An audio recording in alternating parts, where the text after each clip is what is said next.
Welcome to Excel Basics video number 16. Hey, in this video, we got to talk about mixed cell references in formulas and functions to save time. Now, here's the thing. This is a budget with 12 months and 13 different expenses. That means there's 156 different formulas here. Now imagine if we had to create every single one of those formulas individually, or if, like in this class so far, we only knew relative and mixed cell references, we'd have to create 12 different individual formulas. That would take a lot of time. But when we learn mixed cell references, we will be able to create this one formula in the top left cell and then copy it down and over all 156 formulas with a single formula. And we're going to see a bunch of amazing examples. Multiplication table, a pension or retirement example, a payroll example. All 5 examples will involve using mixed cell references to save time. Now, I want to go over to the sheet multiplication table. And this is our first example. We're going to see how to create one formula and copy it down and over to 144 cells. And in every single intersecting cell, it will know to get the correct row header and column header. Over here, it'll know to get 9 times 9. Right here, it'll know to get 5 times 12. That is going to be a big time saver. Now, this example is not a business example. If we go over to the sheet Budget Answer. Now, this is a real-world accounting budgeting example. We have 12 months and 13 different expenses for the income statement. And this one formula right here, F2, we'll be able to create this one formula, copy it down and over. Now, this is set up exactly like our multiplication table. If I hit F2 right here, notice every single cell in this whole table will always have to look at the revenue at the top of the column and the expense percentage at the front of the row. Every intersecting cell is the same. So when I copy this to the side, it's always looking up to the top to get the revenue and over to the side to get our expense percentage. Now, this is a business example. We'll do this next. But when learning mixed cell references, I like to start with this multiplication table because it's nice and simple. One formula, copy it down and over. And that one formula will have to be the same formula in every single cell if we're going to put one formula there and copy it to the entire range. Now, the pattern that each formula will share is this. The formula will always have to look to the top of the column to get the number, and we'll have to multiply it by the number at the front of the row. If I hit Enter and come over to any other cell, the pattern's the same. Equals, go to the top of the column, get that number, and multiply it by the number at the front of the row. Now I'm going to hit Enter, delete all of this. Now, before we create our mixed cell reference formula, I want to show you how we would have to create this table here if we only knew relative and absolute cell references. And here's the sad news. The vast majority of Excel users on the planet Earth would have to do it using only relative and absolute cell references. So I'm going to play a little funny music and do this in high speed.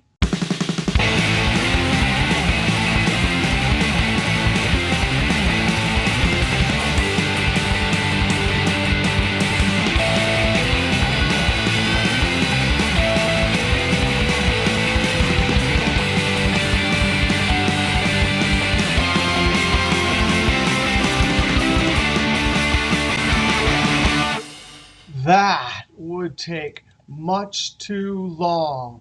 12 different formulas, each one created individually, and we had to copy them all down. So rather than do all of that, we're going to create one formula, copy it down and over. So this will be the first time we've seen mixed cell references. Now, before we create our formula, let's look at a cell reference. I'm going to say equals and just click on B4. I want to actually copy this down and to the side and notice what happens to the cell reference.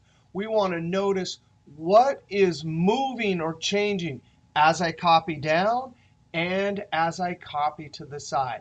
All right, so I'm going to Control Enter, remembering that there's a 4 there. Control Enter, and I'm going to copy it down 2 cells. Go to the second cell and hit F2. Oh, B4 changed to B5. So it looks like as I'm copying a formula down, the rows change. Enter F2. Sure enough, B stays the same. But as I copy down across the rows, the numbers change. 4, 5, 6. Now, let's go back up to this one and copy it to the side 3 cells. In the first cell, F2, notice it says B4. Tab F2. Oh, what's changing? The column reference. That means as we copy across the columns, the letter is changing. The column reference changed from B to C. Tab F2, it changed from C to D.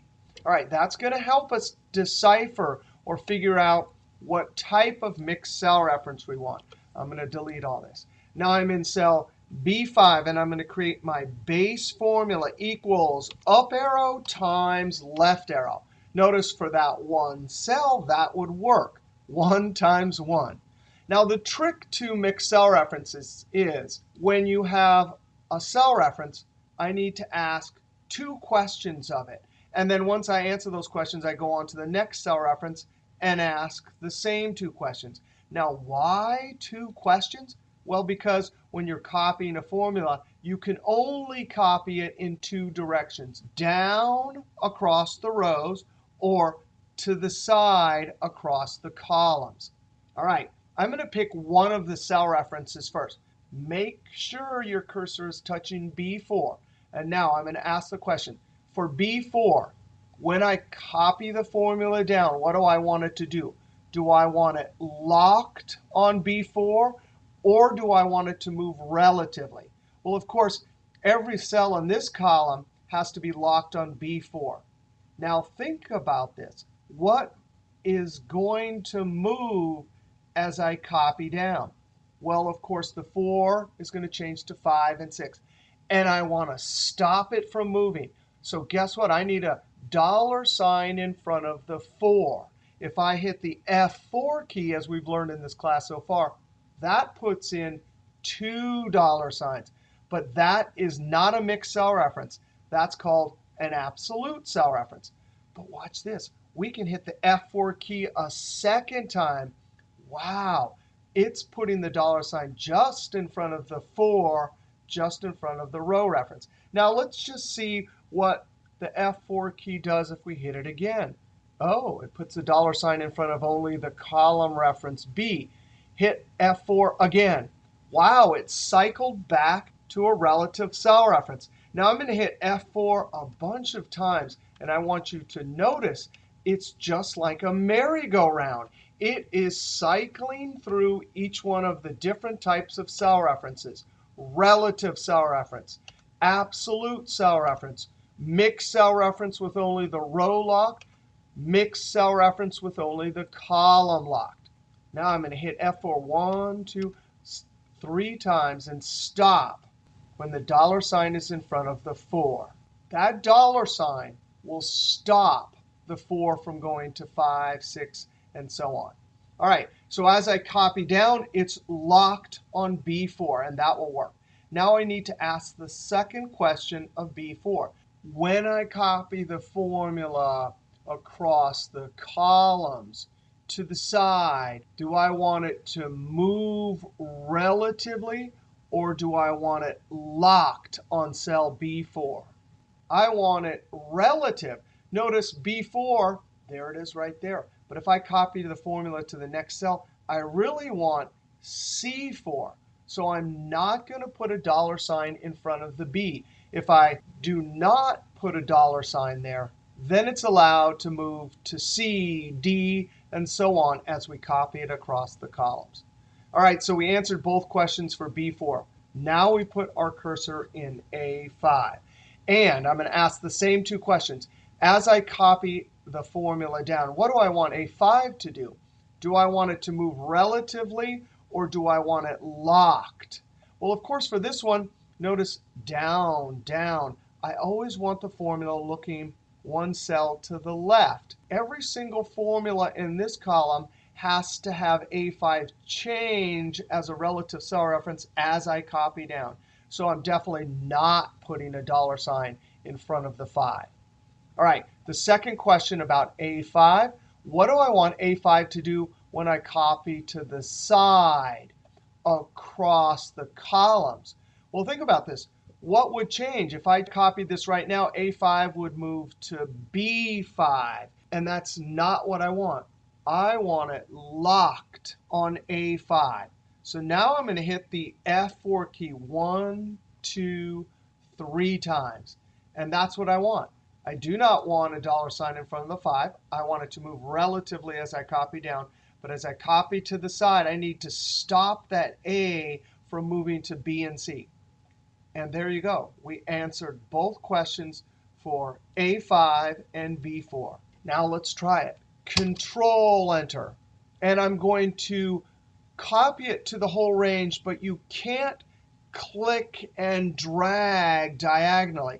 You have to either copy it down, let go, and then copy it to the side, or copy it to the side, let go, and copy it down. I'm going to double click and send it down, and then come down to the bottom, and with my crosshair or angry rabbit, click and drag. Immediately come to the diagonally furthest one away and hit the F2 key. That is absolutely amazing. It totally got the column header and totally got the row header.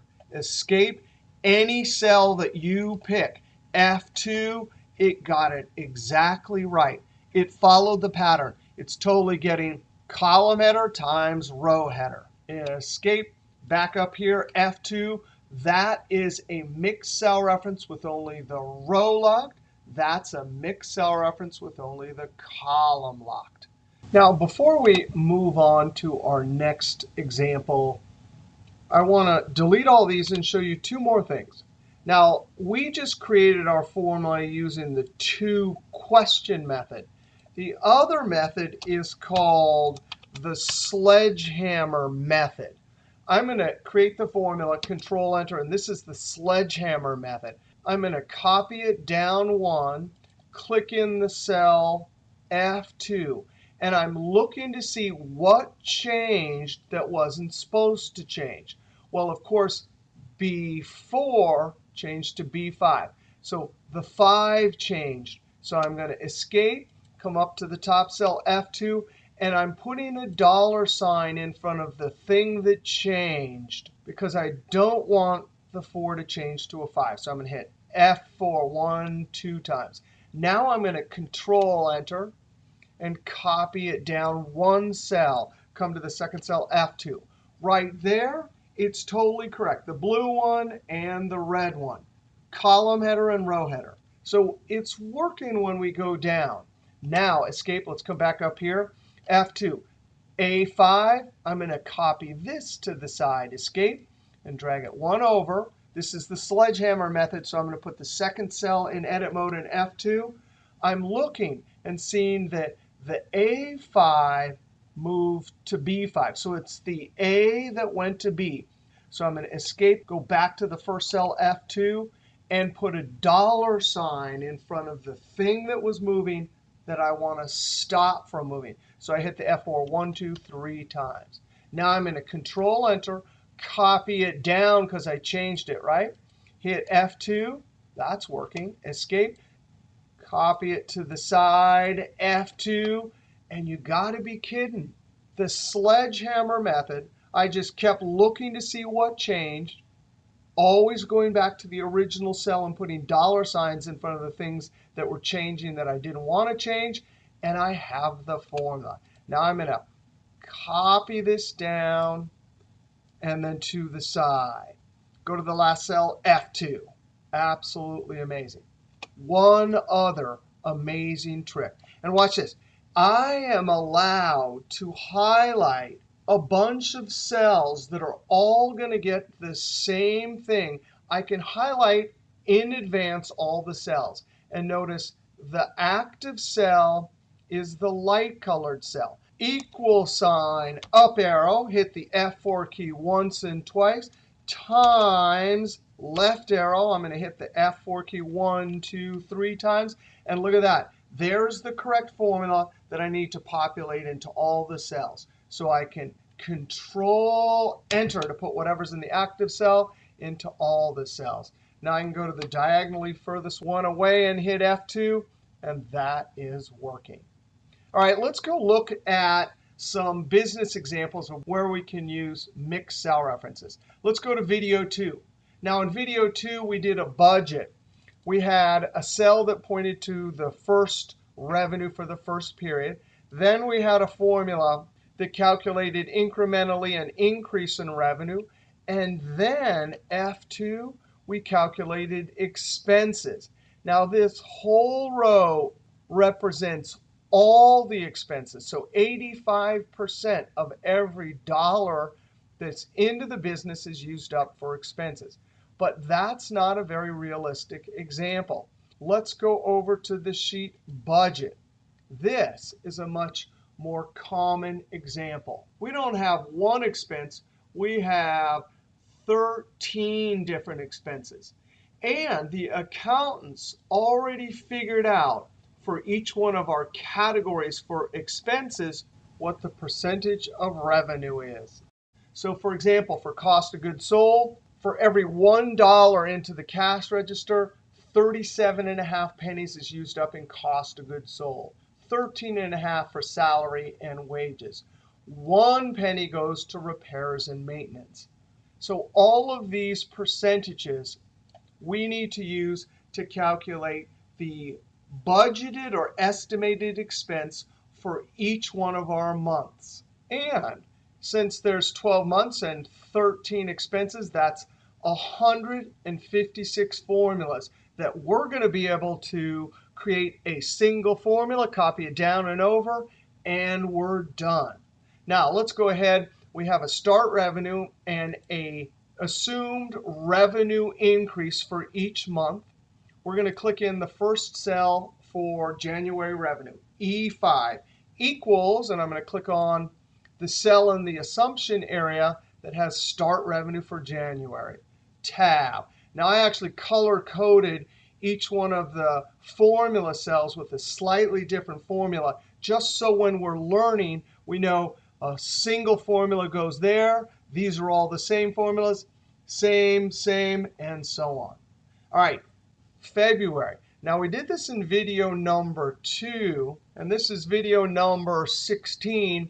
In video number 2, we had 1 plus the assumed percentage revenue increase. But here we don't have that. So we're going to actually do the 1 plus the percentage increase in our actual formula. Now, the pattern here is for every single month, we're going to look to the previous month and increase it by 1.5%.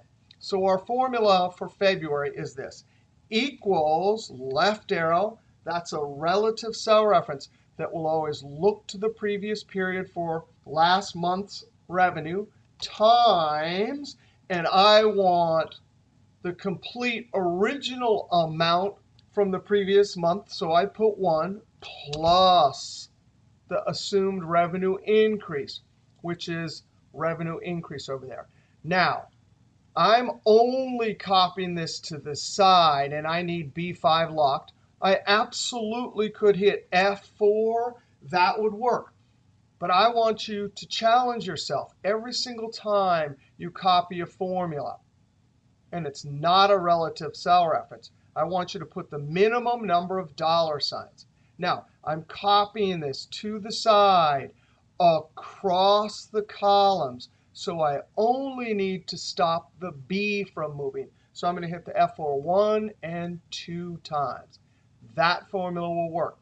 Whatever the previous month's revenue times 1 plus the assumed revenue increase, close parentheses. Control Enter. Copy it to the side. Go to the last cell and hit F2.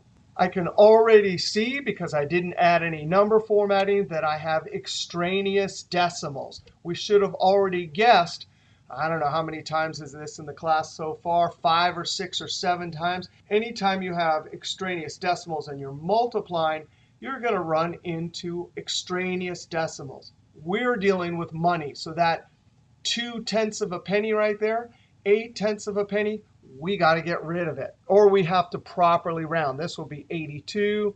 This will be 39. And the reason why is we're dealing with money. And guess what? We're going to use every single one of these formulas in a subsequent formula over here, which is adding. So I'm going to come back to the original cell, F2, and I'm using the round function. I see it in my blue dropdown, so I hit Tab. With my I-beam cursor, I click at the end. Comma. Number of digits, by now we know that 2 means we're rounding to the penny. Close parentheses. Control Enter. Copy it to the side. Absolutely beautiful. We can add currency or accounting if we want. I'm not going to. I'm going to click in the total cell, Alt equals. And look at that. It got it right. Now I hit Enter. And the sum function is not adding any extraneous pennies because we rounded. Now let's come to our expenses. Every single one of these cells gets the same formula.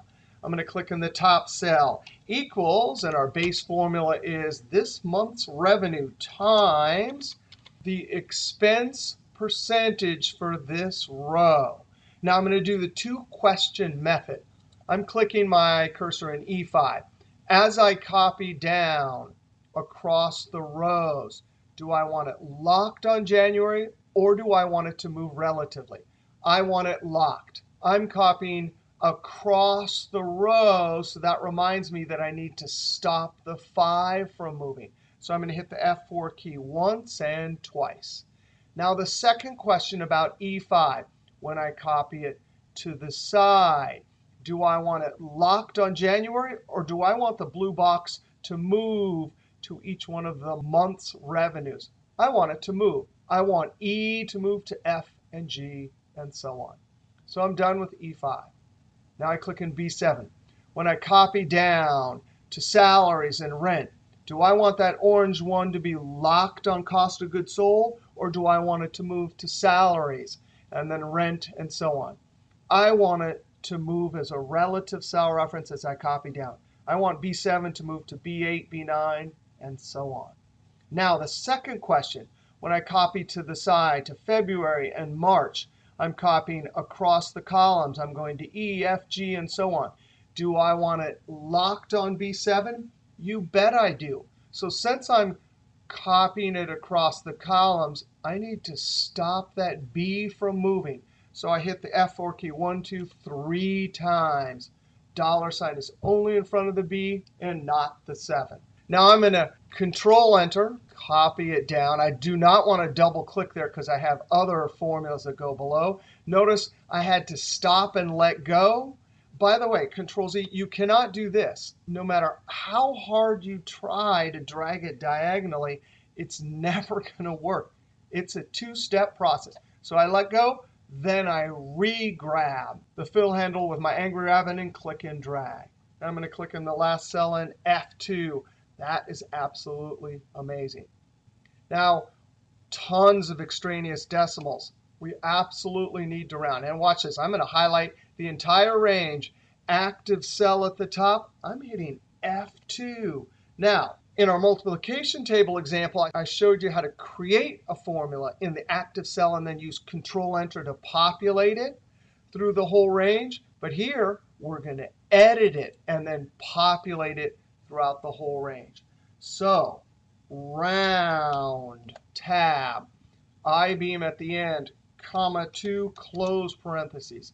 I'm going to use Control-Enter to populate it throughout the entire highlighted range. Control-Enter. That is beautiful. Last cell, F2, it's still got the right cell references. That's 156 formulas that we created with just one individual formula. All right, now we come to total expenses. Alt equals, it guessed right, so I hit Enter. Net income equals, and I'm going to click on total revenue for January minus total expenses. Control-Enter. Now, these are two different formulas. I'm going to highlight them both, point to my fill handle, and when I see my angry rabbit, I'm going to click and drag. Go to the last cell, F2. That's looking good. Enter. F2. That's also looking good. Escape. Now, here's a great trick. I'm going to highlight the entire range and our keyboard for the sum function in the active cell, Alt equals. Whoa, look at that. If you highlight a bunch of cells either next to a data set or below and use Alt equals, it will assume you want to highlight the whole row.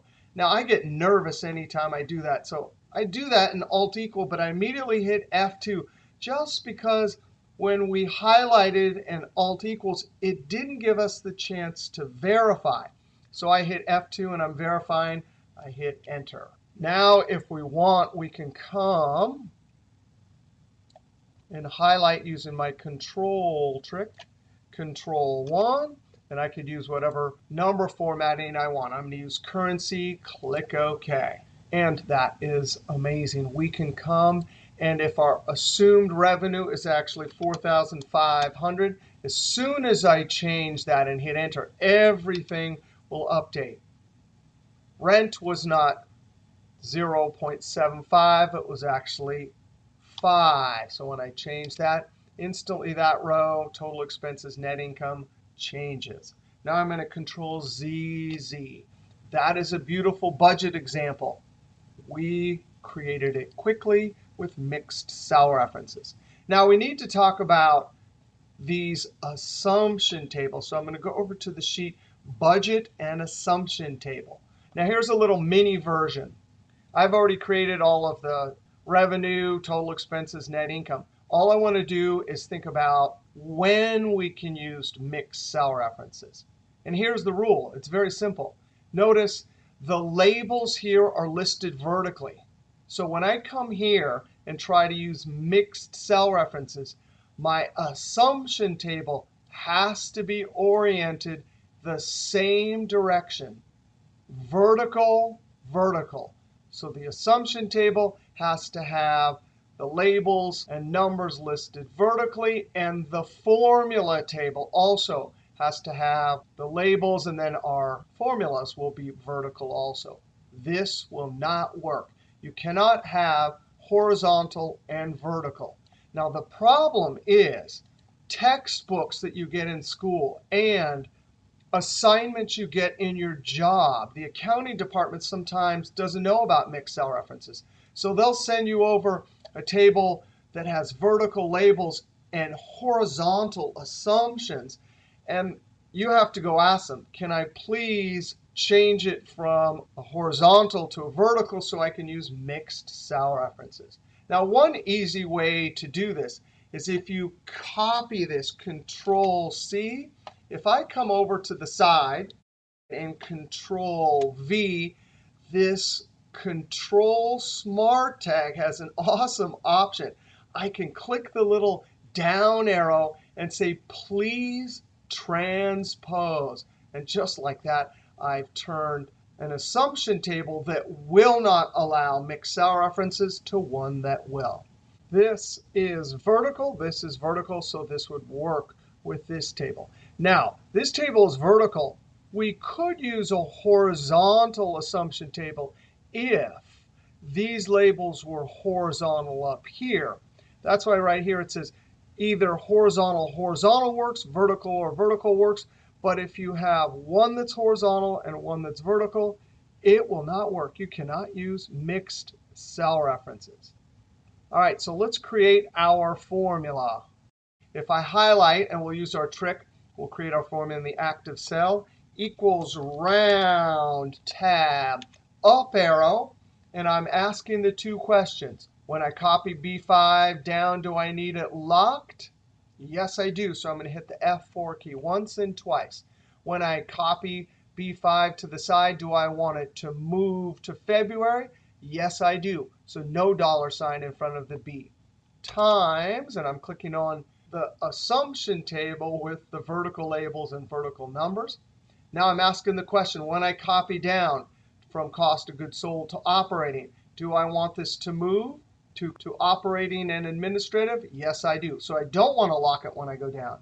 When I copy it to the side, do I want it to move relatively, which means the orange cell would move to the empty cell and then the cell with text?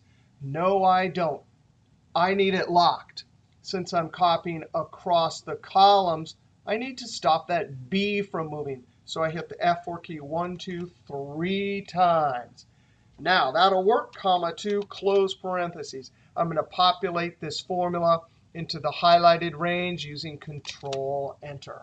Here's a useless keyboard. If you use Control period will always toggle between the corners of the highlighted range. So I could Control period and F2 to verify that the cell references are in the correct location. Escape.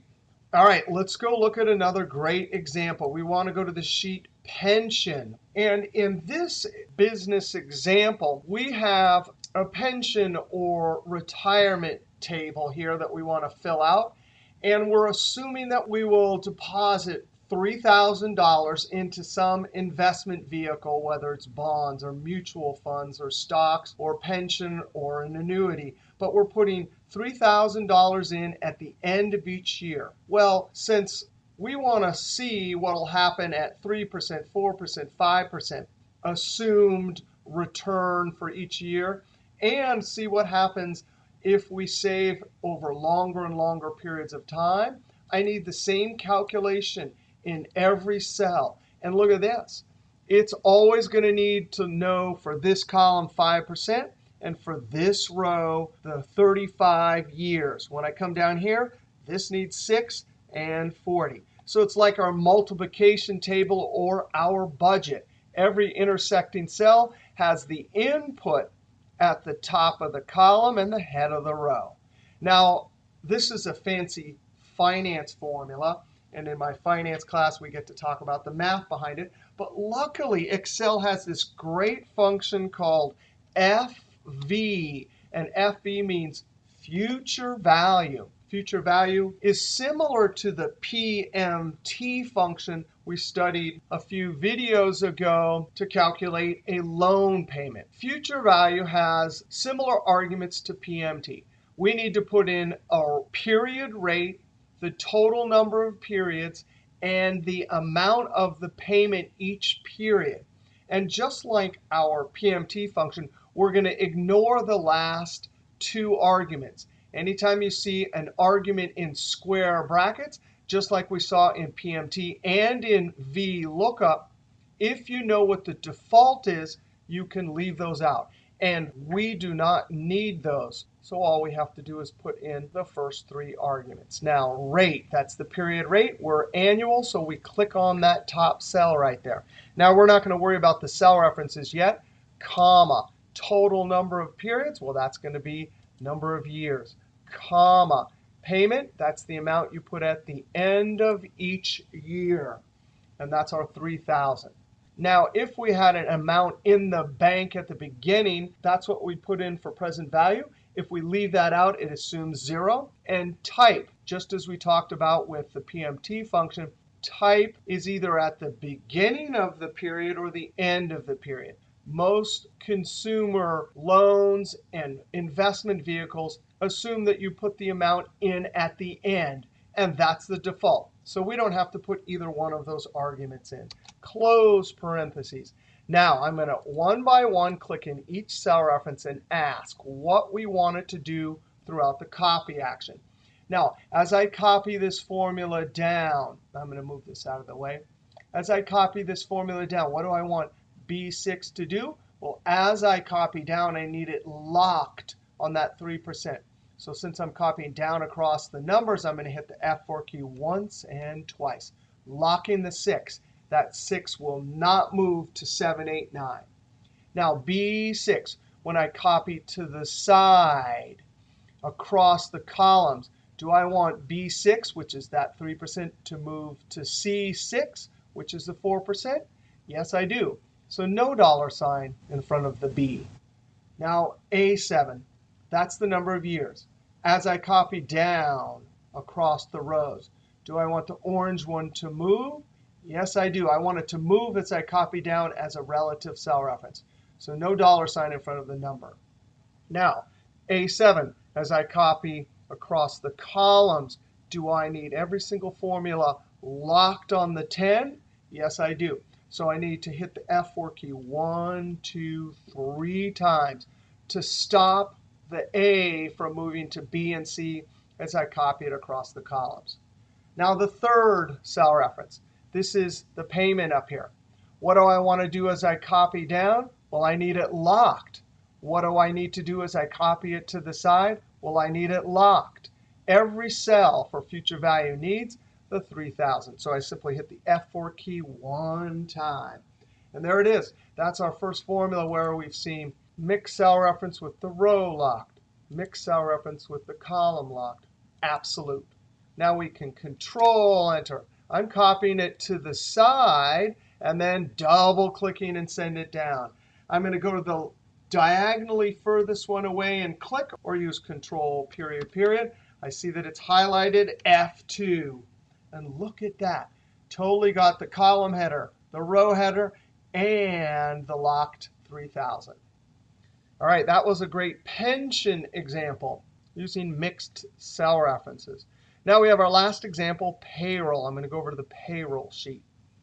We have names, January sales. We've already calculated commissions. There's our base salary and gross pay. We added those two up.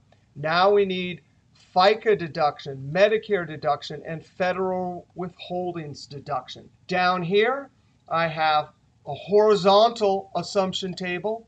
Our labels are horizontal, so we're going to use this one. On the test, I will try to trick you. I will give you both, and you have to figure out which one to use. We need gross pay times our FICA, and then we need to copy it down and over. So in the top cell, equals round. We have extraneous decimals. We are dealing with money, and we're using this formula result in totals down here and off to the side. All right, there's the gross pay times the FICA deduction. Now, for each cell reference, I need to ask two questions. When I copy E5 down, do I want it locked or do I want it relative? As I copy this one down, it's got to move relatively. So I'm not putting a dollar sign in front of the 5. As I copy to the side, to Medicare and then federal, do I want it locked on E5? Yes, I do. I need to stop the E from moving as I copy across the column. So I hit the F4 key 1, 2, 3 times. Now I go to the next cell reference, F14. As I copy down, do I want that cell reference to move? No, I don't. I want it locked on F14. So I have to hit the F4 key once and twice. The 14 is now stopped. It will not move to 15 as I copy down. Now, as I copy to the side from FICA to Medicare, do I want the orange one to go from FICA to Medicare? Yes, I do. So no dollar sign in front of the F. Now, I-beam cursor at the end, comma 2 for penny, close parentheses, Control Enter. Copy it down and copy it to the side. Go to the diagonally furthest one away and hit F2. I'm verifying that it has the correct gross pay and tax rate, and it does. Now, here's the cool thing about mixed cell references. And I happen to set up my table horizontally, and I put the assumption table directly below. And now the boss comes in, you've created this table, and the boss says, oh, I forgot the 2% pension withholding. And you say, oh, that's no problem, boss. And the boss says, take the rest of the afternoon off and fix the table and make all the calculations correct. But you look over your shoulder and you just say, oh, you mean like this, boss? And you come up to the H column, right-click Insert to insert a column. Notice it automatically pushed over the formulas and the federal withholdings.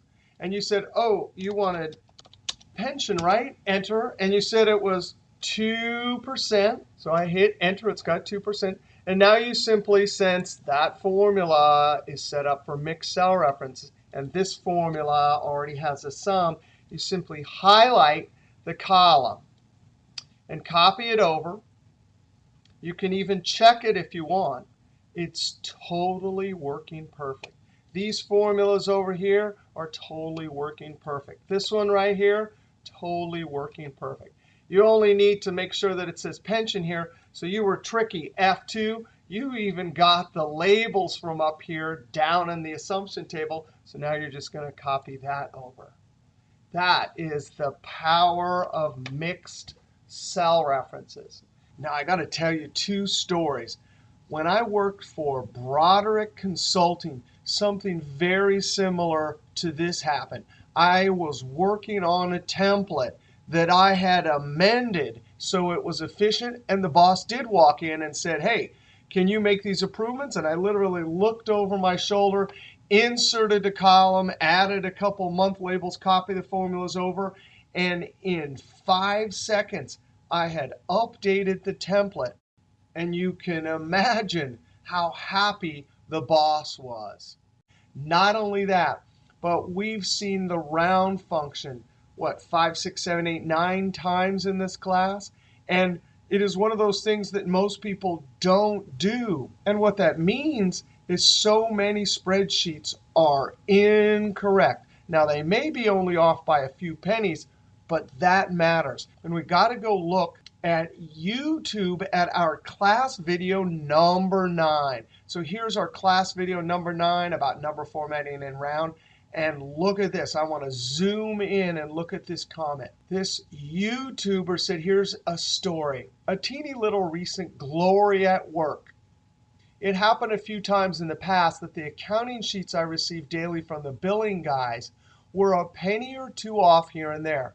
And since I have to receipt the amounts in our billing system, I had trouble finding the missing and or overpaid pennies. Now here comes this video I have watched yesterday. Straight this morning, checked all the sheets for rounding errors. And sure as sunrise, there was the solution with the number formatting. Showed off to the boss, who could not thank me enough for the insight. And I had the delightful task to teach the billing guys the round function.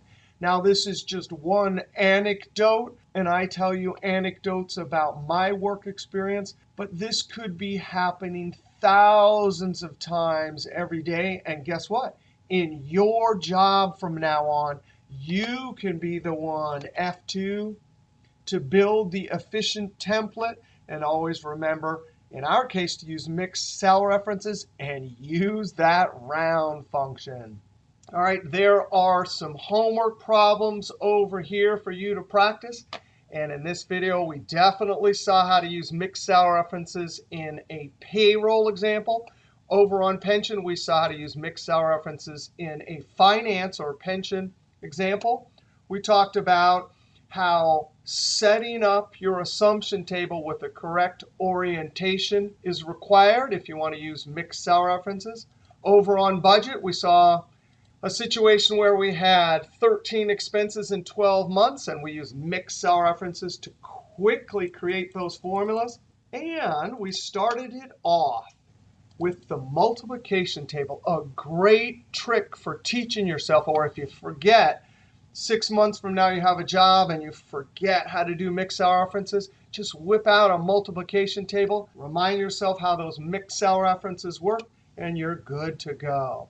All right, if you like that video, be sure to click that thumbs up. Leave a comment and sub, because there's always lots more videos to come from Excel is Fun. Next two videos, Excel Basics 17 and 18, we'll talk about some accounting formatting and define names. All right, we'll see you next video.